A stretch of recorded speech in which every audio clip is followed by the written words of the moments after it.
Alright, तो next बात करते हैं हम स्टूडेंट्स एक्स सेंटर्स की। एक्स सेंटर क्या होता है कि the centre of circle which touches side BC and the extended portion of side AB and AC is called x center of triangle ABC with respect to vertex A। तो picture से मैं आपको समझाता हूं कि बेसिकली एक्स सेंटर किसको कहते हैं। सपोज इस तरीके का कोई सिनेरियो है, ठीक है। ये हमारा ट्रायंगल A, B और C है और एक ऐसा सर्कल है जो साइड BC को टच करता है और एक्सटेंडेड साइड्स AB और AC को भी टच करता है, कुछ इस तरीके से, ठीक है। थोड़ा छोटा कर लेते हैं, यस। तो ये जो सर्कल हुआ, this circle is basically called excircle with respect to vertex A और इसका जो सेंटर होता है, इस I1 को हम लोग कह देते हैं अपना excentre with respect to vertex A। तो I1 का अगर मान लीजिए A का कोऑर्डिनेट हमारे पास x1, y1, B का कोऑर्डिनेट x2, y2 और C का कोऑर्डिनेट x3, y3 दिया हुआ है, ठीक है। जहां साइड BC का लेंथ A, साइड AC का length B and side AB का लेंथ C है, ठीक है।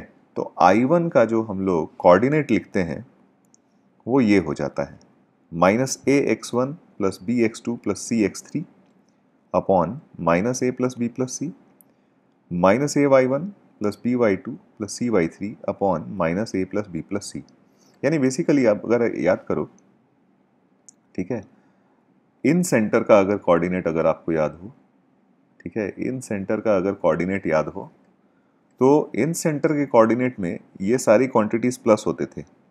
यहाँ पे प्लस ए होता था, यहाँ प्लस ए होता था, यहाँ प्लस ए होता था, यहाँ प्लस ए होता था, ठीक है। यहाँ पे क्या है, ये माइनस है। यानी अगर हम इनडायरेक्टली यहाँ पे अगर देखें तो ये बेसिकली एक ही इस तरीके से लाइन होगा, ठीक है। और हमने एक बात करी थी कि ये पॉइंट डी है, ठीक है। अगर ये पॉइंट डी है तो इन सेंटर जो होता है, इन सेंटर जो होता है वो AD को B plus C is to A के रेशियो में डिवाइड करता है, ठीक है। I1 जो हो जाता है, I1 भी AD को B plus C is to A के रेशियो में डिवाइड करता है, लेकिन ये एक्सटर्नली डिवाइड करता है। तो हम चाहें तो यहाँ पे लिख सकते हैं, ठीक है, कि I1 डिवाइड्स AD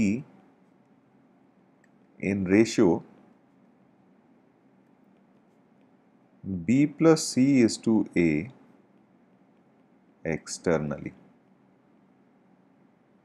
ये एक्सटर्नली डिवाइड करता है AD को इन the ratio B plus C is to A। तो जैसा A के रेस्पेक्ट में हमने एक्स सेंटर निकाला, ऐसे दो और एक्स सेंटर्स होंगे, एक B के रेस्पेक्ट में और दूसरा C के रेस्पेक्ट में।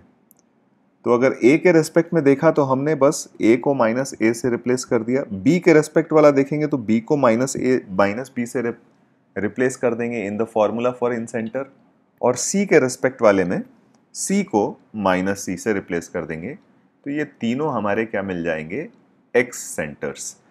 और यहाँ पे एक और बात देखो कि इन सेंटर आपका AD को B plus C is to A के रेशियो में डिवाइड करता है इंटरनली, एंड एक्स सेंटर जो होता है वो AD को B plus C is to A के रेशियो में डिवाइड करता है एक्सटर्नली। तो क्या हम यहाँ से कह सकते हैं, हमने ऐसा एक स्पेशल पॉइंट पढ़ा था ये कि अगर कोई पॉइंट, दो पॉइंट्स हैं जो गिवन लाइन सेगमेंट को सेम रेशियो में डिवाइड करते हैं, एक इंटरनली डिवाइड करता है और एक एक्सटर्नली डिवाइड करता है, तो ऐसे पॉइंट्स को हम लोग हार्मोनिक कॉन्जुगेट्स कहते हैं। तो हम ऐसा कह सकते हैं कि I and I1 are harmonic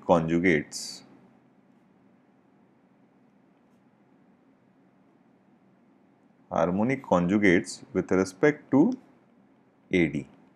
AD के रेस्पेक्ट में I1 और I2 हमारे क्या हो जाएंगे, हार्मोनिक कॉन्जुगेट्स हो जाएंगे, ठीक है। कुछ पॉइंट्स हम देख लेते हैं यहाँ पे। जैसा कि मैंने आपको बता भी दिया है कि I1 के लिए A को -A से रिप्लेस कर दीजिए, I2 के लिए B को -B से, और I3 के लिए C को -C से रिप्लेस कर दीजिए। लेकिन ये रिप्लेस कहाँ करना है? इन फॉर्मूले फॉर I के लिए जो फॉर्मूला है उसमें रिप्लेस करना है। ठीक है। दूसरा पॉइंट कि incentre and excentres are harmonic conjugates of each other. ये मैंने अभी अभी आपको एक्सप्लेन भी किया कि I divides AD internally in the ratio B plus C is to A and I1 divides AD externally in the ratio B plus C is to A। ठीक है, इसलिए I और I1 क्या हो जाएंगे? Harmonic conjugates of each other with segment AB, with respect to segment AB। ठीक है, तो आइए कुछ क्वेश्चन कर लेते हैं इससे रिलेटेड। क्वेश्चन हमारे पास दिया हुआ है कि find the centre of circle touching line this and coordinate axis in first quadrant. ठीक है, तो हमारे पास मान लेते हैं ये हमारा कोऑर्डिनेट एक्सिस हो गया। यहाँ पे हमें एक लाइन दिया हुआ है 3x + 4y = 12। तो इस तरीके से ये कोई लाइन हुआ। तो सपोज इसको मैंने बोला A, O और B, ये ट्रायंगल बन जाएगा हमारा। B का कोऑर्डिनेट अगर आप देखो तो ये बन जाएगा आपका 4,0, A का कोऑर्डिनेट बन जाएगा 0,3 और O का कोऑर्डिनेट हमें बहुत अच्छी तरीके से पता है 0,0। यानी यहाँ पे ये साइड लेंथ हो गया 4, ये साइड लेंथ हो गया 3 और ये साइड लेंथ पाइथागोरस थ्योरम से 5 हो जाएगा। अब हमें क्या करना है? Centre of circle touching the line this and coordinate axis in first quadrant. तो ऐसे हमारे पास दो सर्कल बनेंगे। एक तो कुछ इस तरीके से बनेगा, ठीक है, जो हमारे पास कोऑर्डिनेट एक्सिस को भी टच करे और उस लाइन को भी टच करे। दूसरा एक और सर्कल ऐसा एक्स सर्कल भी बन सकता है इस तरीके से। ठीक है, यहाँ पे देखिए ये सर्कल थोड़ा और बड़ा करेंगे तो आपको अच्छी तरीके से दिख जाएगा। ठीक है, इस केस में ये क्या करेगा? X centre. ठीक है,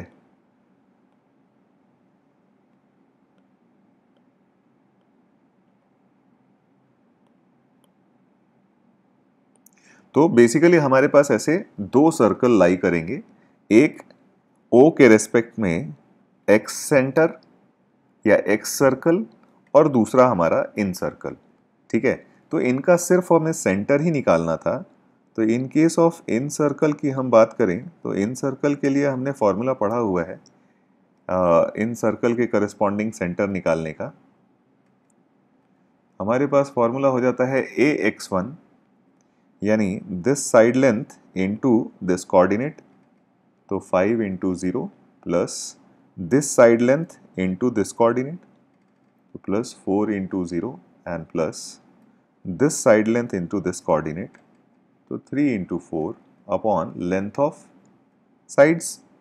तो लेंथ ऑफ साइड्स हमने देखा तो 3 + 4 + 5 कॉमा y कोऑर्डिनेट हमारा हो जाएगा। ठीक है, इन सबको थोड़ा इस तरफ शिफ्ट कर देते हैं।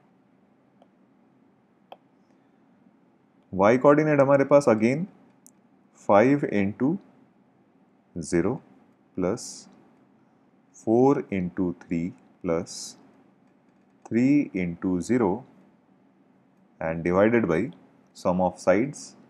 तो सम ऑफ साइड्स है हमारे पास 5 + 4 + 3। ठीक है, तो ये वैल्यू हमारे पास हो गई 12/12 एंड 12/12, यानी हमारा इन सेंटर हो गया 1,1। लेकिन अभी हमने आपको बताया कि ऐसा एक और सर्कल लाई करेगा excircle with respect to O। ठीक है, और इसके करेस्पॉन्डिंग अगर हम सेंटर निकालेंगे तो बस आपको क्या करना है? 5 को -5 से रिप्लेस कर देना है। 5 को किससे रिप्लेस कर देना है? -5 से, ऊपर इन सेंटर के फॉर्मूले में। तो हमारे पास हो गया -5 × 0 plus 4 × 0 plus 3 into 4 divided by 3 plus 4 minus 5 comma minus 5 into 0 plus 4 into 3 plus 3 into 0 divided by 3 plus 4 minus 5। ठीक है, तो ये बन जाएगा हमारे पास 12/2 कॉमा 12/2, यानी यहाँ से हमारा सेंटर आ गया 6,6, तो ये आंसर भी एक्सेप्टेबल होगा। यानी ऐसे दो सर्कल्स लाई करेंगे, एक का सेंटर हो गया 1,1 और दूसरे का सेंटर हो गया 6,6। ठीक है, नेक्स्ट कॉन्सेप्ट की बात करते हैं students, area of a triangle and condition for collinearity. ठीक है, अगर मान लीजिए हमारे पास एक ट्रायंगल दिया हुआ है, this is a triangle that we have, और इस ट्रायंगल के वर्टिसेस हमें दिए हुए हैं ए, बी और सी के कोऑर्डिनेट्स। ठीक है, तो हम एरिया ऑफ अ ट्रायंगल कैसे निकालेंगे? तो एरिया ऑफ अ ट्रायंगल का फॉर्मूला हो जाता है डेल्टा। डेल्टा को हम एरिया को हम लोग हमेशा डेल्टा से रिप्रेजेंट करते हैं, और ये हो जाता है mod of half determinant of x1 y1 1, x2 y2 1 and x3 y3 1। ठीक है, आप इसको एक्सपैंड करो तो आप इस तरीके से भी इसको एक्सपैंड करके लिख सकते हो। यानी अगर इसको मैं एक्सपैंड करके लिखूं तो ये मॉड ऑफ हाफ, ठीक है, यहाँ पे देखिए आपके पास बन जाएगा x1 y2। ठीक है, यूजुअली हम लोग क्या करते हैं, इसको इस तरीके से लिख लेते हैं, तो यहाँ पे ये बन जाएगा x1 y2 minus x2 y1 plus x2 y3 minus x3 y2 and plus x3 y1 minus x1 y3, इस तरीके से। ठीक है, या फिर हम इसको याद रखने का एक और अंदाज होता है, इसको हम लोग ऑगमेंटेड मैट्रिक्स भी बोलते हैं। ये हो जाता है हाफ ऑफ, ध्यान से देखिएगा, इसमें आपको क्या करना है, x1 y1 x2 y2 x3 y3 और वापस से आप यहाँ x1 y1 लिख दो। ठीक है, अभी आपको इसको इस मैट्रिक्स को मतलब एक्सपैंड कैसे करेंगे अपने फॉर्मूला में यूज़ करने के लिए, तो जितने भी इस तरीके के लोअर एरोज बन रहे हैं ये सारे प्लस साइन के साथ होंगे, और जितने भी इस तरह के अपर एरोज बन रहे हैं ये सारे माइनस साइन के साथ होंगे, और आपको इस तरीके से क्रॉस मल्टीप्लाई करके इसको एक्सपैंड कर देना है। यानी कहने का मतलब जो एरिया हम लिखेंगे यहाँ से, ये देखिए ये भी हो जाएगा हमारा half mod of x1 y2 plus x2 y3 plus x3 y1 minus y1 x2 minus y2 x3 minus y3 x1। और अगर आप इन दोनों वैल्यूज को कंपेयर करो तो ये बेसिकली सेम वैल्यू रिप्रेजेंट करता है। तो इस तरीके से हम क्या रिप्रेजेंट करते हैं, एरिया ऑफ अ ट्रायंगल। अब यहाँ पे बात करी जा रही थी एक कंडीशन ऑफ कोलिनियरिटी की भी। ठीक है, तो अगर यहीं से हम आइडेंटिफाई करने की कोशिश करें कि अगर मान लीजिए हमारे पास अगर ये तीनों पॉइंट्स कोलिनियर हो जाएं, तीनों पॉइंट्स कोलिनियर हो जाएं, यानी कहने का मतलब कि ये जो पॉइंट है ये आपका इस साइड BC पे ही आ जाए।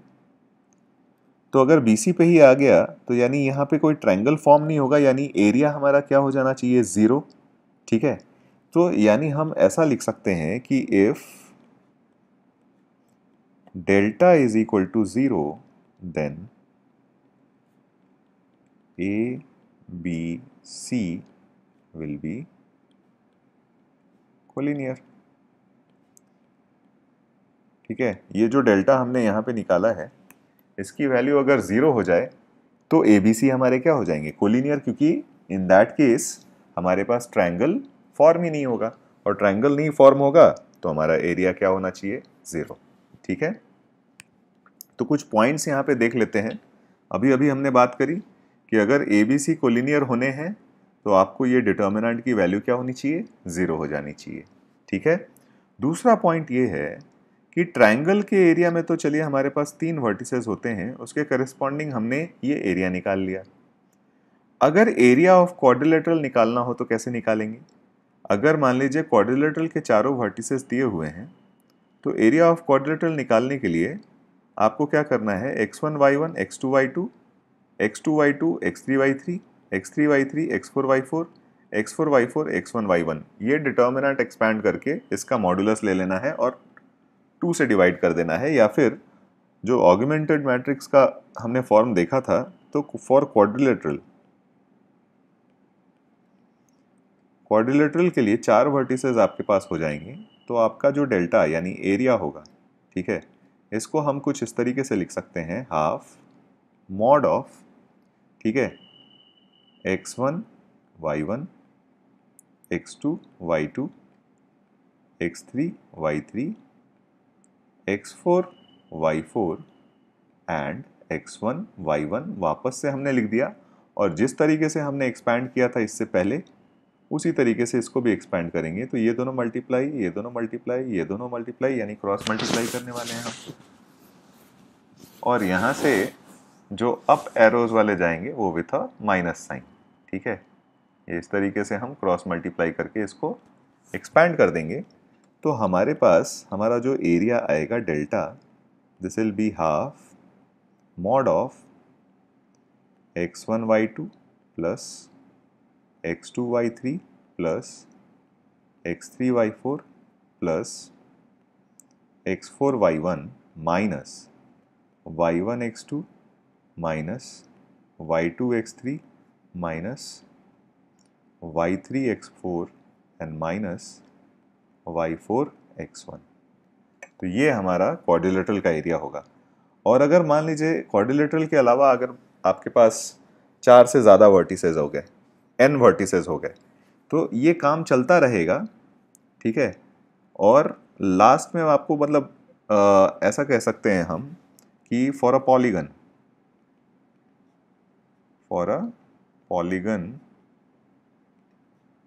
विथ वर्टिसेस, ठीक है, मान लीजिए xi yi where i is equal to 1 2 up to n, ठीक है। तो अगर ये पॉलीगन हमें दिया हुआ है तो इसका भी एरिया अगर हम निकालें, इसका एरिया निकालें डेल्टा, तो ये डेल्टा की वैल्यू हो जाएगी half mod of x1 y1 x2 y2 so on xn yn and x1 y1, ठीक है। तो आपको लास्ट में बस x1 y1 लिख देना है और यहाँ से सेम प्रोसेस से जैसे अभी हमने एक्सपैंड किए हैं उसी तरीके से क्रॉस मल्टीप्लाई करके एक्सपैंड कर देना है।